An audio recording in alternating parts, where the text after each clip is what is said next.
everyone, I'm Ailish and I run the multi-award-winning natural and organic beauty blog, theglowgetter.co, and I'm here today to show you an absolutely amazing face scrub with Manuka honey and oats. The first ingredient is Manuka honey, and if you pay attention to the MGO label on the front, the higher the number means the higher the antibacterial properties, so it's really, really great for your skin.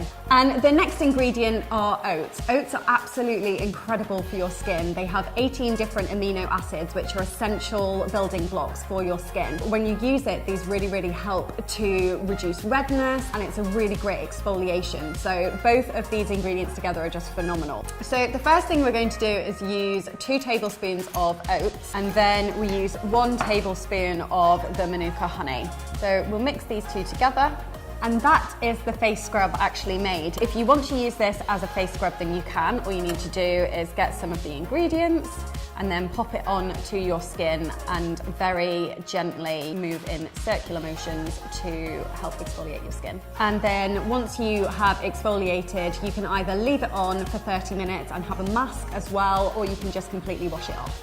So thank you everyone so much for watching. I really hope you enjoyed this video, and I will see you on the next one.